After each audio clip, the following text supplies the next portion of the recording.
Mr. Speaker, sir, Budget 2024 is a big budget because the government had a bumper year in 2023.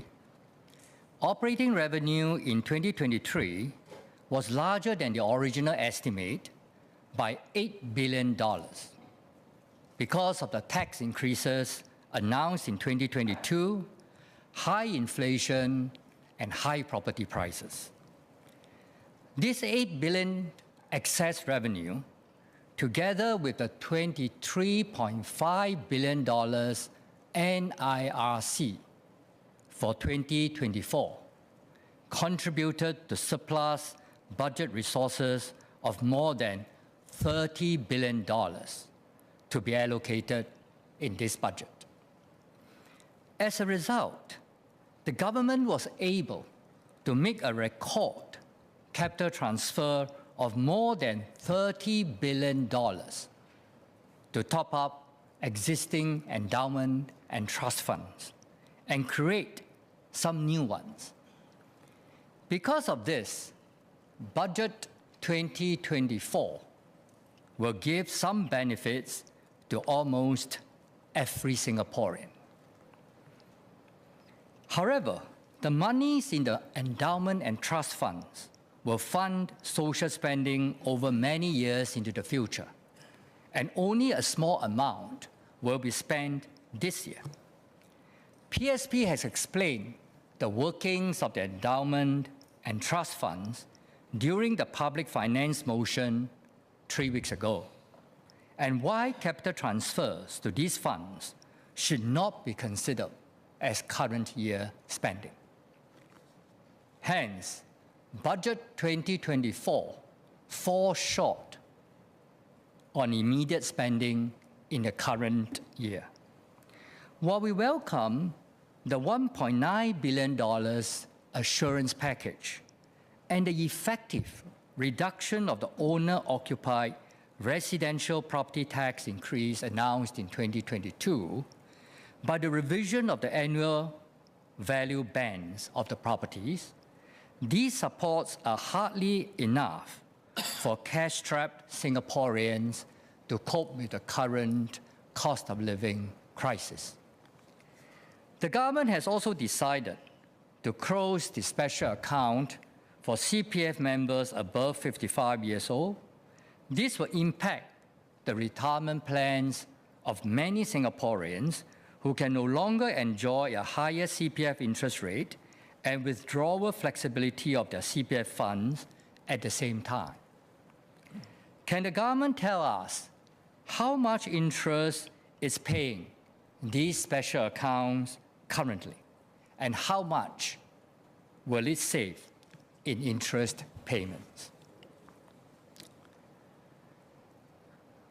On the other hand, we are pleased to note that Budget 2024 has addressed some of the issues that have been regularly raised by PSP in this House. Firstly, the government will now provide a parenthood provisional housing open market voucher for 1 year to support eligible families in renting HDB flats on the open market while waiting for their BTO flats. This will be a great help to young Singaporeans looking to form their own families, and PSP strongly supports it. Since Budget 2021, we have pointed out that the long waiting times to get a BTO flat is among one of the major factors pulling down our total fertility rate, as it is not possible to ramp up the BTO supply fast enough. PSP has always urged the government to increase the number of rental flats and improve the quality of rental flats to enable young Singaporeans couples to get a place to stay while waiting for their BTO flats. While we support the PPH voucher, we are concerned that this scheme may negatively impact other groups of Singaporean tenants who are not eligible for PPHS. We urge the government to go further to establish rental flats as a viable housing option going forward. During the COS debates, I will explain why the PSP's millennial apartment scheme is a superior and more all-rounded policy compared to providing vouchers under PPHS. Secondly, the local qualifying salary, or LQS, for full-time workers will be raised from $1,400 to $1,600 this year. We recognize this increase in LQS as a step closer to the minimum living wage concept that PSP has proposed. PSP has long advocated for a minimum living wage of $2,200 per month for all Singaporean workers, which translates into a take-home pay of $1,800 per month. While we support the increase in the LQS, we are mindful of its negative impact on SMEs, which need Singaporean headcount in order to employ foreign workers. We hope the government will introduce complementary measures to minimize the impact of the LQS increase on the business viability of our SMEs, which are operating in a rising high-cost environment. Thirdly, a new Skills Future Level Up program will be introduced to support mid-career workers with a $4,000 credit. My colleague, Ms. Hazel Phua, has already affirmed our support for it. It's good that the government has now tied Skills Future training programs to better employability outcomes. PSP has long argued that the Skills Future program, which cost about $1 billion of taxpayers' money a year, has contributed little to the employability of Singaporean workers. Much more still needs to be done to ensure Singaporeans have a larger share of good, well-paying jobs. To that end, we would also suggest a level up for the Skills Development Fund so as to co-opt employers into the process, thereby ensuring that the training undertaken by workers are relevant to raising productivity in their current jobs. Mr. Speaker, sir, Budget 2024 has continued with the traditional handout approach by the government.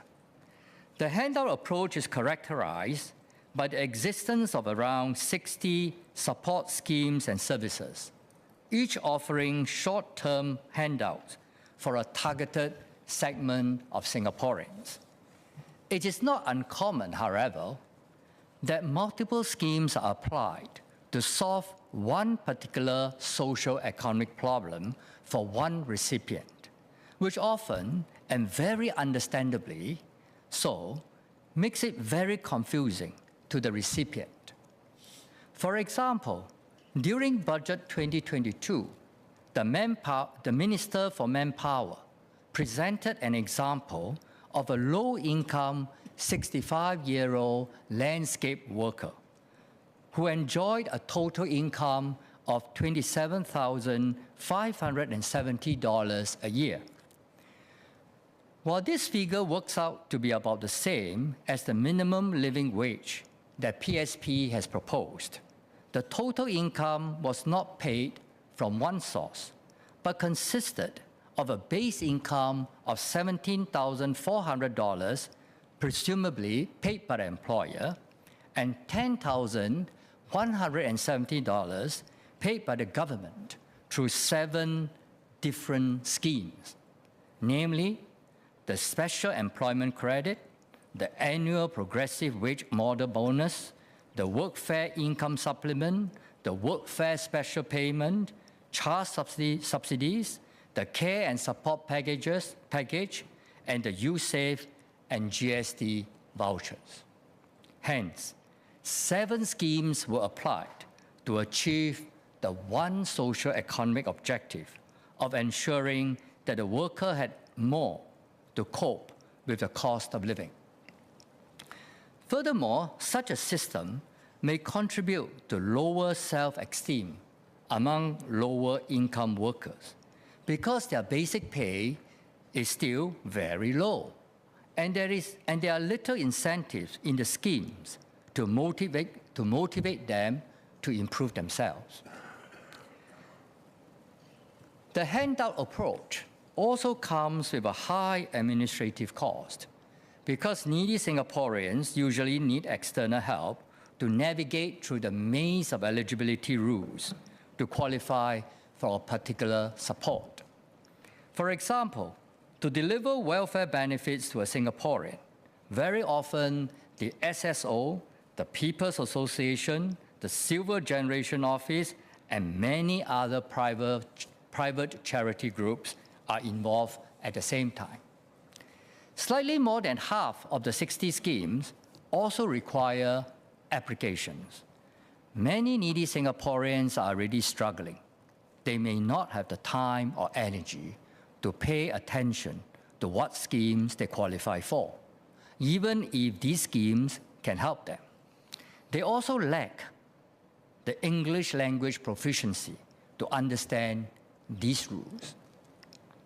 Hence, despite the good intentions of the government, the complexity of the handout approach means that many needy Singaporeans may not enjoy the benefits of the many schemes.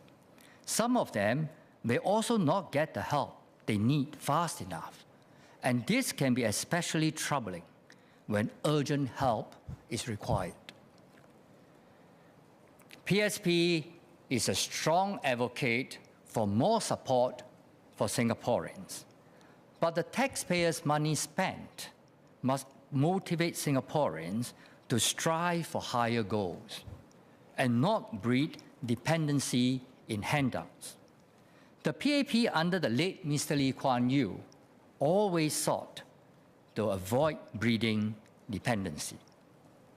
In contrast, the PAP government of today is relying on the patchwork scheme of vouchers, rebates, and top-ups that lower-income Singaporeans are increasingly dependent on, instead of pursuing systemic economic reforms, such as reducing rent-seeking in the property market, strengthening labor protections, or introducing a minimum living wage.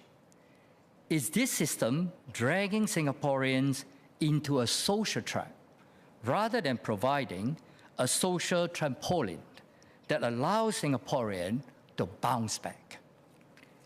This may be the reason why, although the PAP government has increased social spending very substantially since about 2011, it did not seem to have improved the financial well-being of Singaporeans proportionately.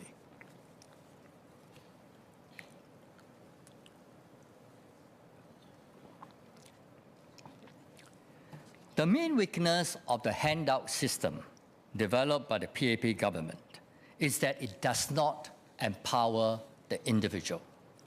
The objective of empowerment is to give the individual the means to take initiative to better his or her own life. PSP believes this begins with providing the individual with a minimum level of support and then incentivizing him or her with attainable goals. Once the individual has reached these goals, he or she will be motivated to strive for more.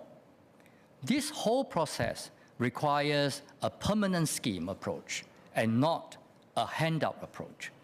PSP permanent scheme approach will streamline and consolidate the government's 60 over schemes into a few permanent national schemes, which are easy to understand, provides a minimum level of support, and an incentive mechanism for Singaporeans to work towards bettering themselves. I've been advocating this permanent scheme approach since my first budget debate in 2021, but my proposals were completely ignored by this government. I shall repeat 3 of those that I have recommended repeatedly. First and foremost, I've recommended the deferment of land cost for HDB flat pricing under the Affordable Home Schemes, or AHS. In our opinion, the AHS will be the beginning to many potentially positive socio-economic outcomes. For a start, it will immediately reduce the cost of living pressures on Singaporeans and allow them to have enough CPF savings without downgrading their HDB flats when they reach retirement. Most importantly, this peace of mind for housing and retirement will also apply to all future generations of Singaporeans. With the AHS, we will not need to enhance the retirement adequacy of Singaporeans through schemes like the Matched Retirement Savings Scheme and the occasional top-up of CPF accounts. The resources in all these schemes can be consolidated into one permanent scheme, namely the AHS. Secondly, we have recommended the minimum living wage, which provides a minimum level of support to every working Singaporean permanently. As PSP have said in our Manifesto 2020, anyone who puts in an honest day's work should have enough to live with dignity. The minimum living wage is a social standard that we should establish that is not completely linked to the productivity of the worker. Thus, we have proposed the minimum living wage to be co-funded by the government. The co-funding can come from many handout schemes, as mentioned before. After ensuring a minimum gross monthly wage of about $2,200, we would like to recommend the government to put in a permanent progressive wage scheme to incentivize all Singaporean workers to continuously upgrade towards higher gross monthly wages. Thirdly, we have urged the government to set up a national health insurance scheme funded by it, rather than having Singaporeans pay for their Medishield and CareShield premiums.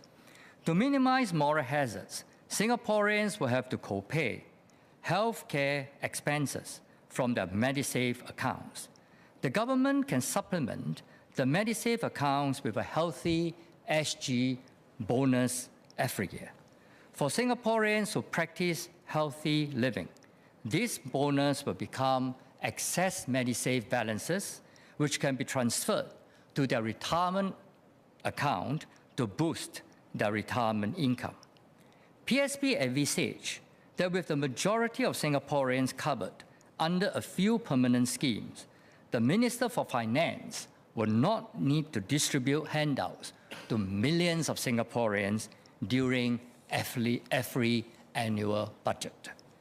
Our social welfare and security structure can also be streamlined and consolidated to focus on a much smaller group of needy Singaporeans. This is especially important as it ensures that this smaller group, who still need further help beyond that provided under the permanent schemes, receive the assistance they need expeditiously. Mr. Leong, you have a minute left. Mr. Speaker, sir, I presented the handout approach of the PAP government versus PSP's permanent scheme approach.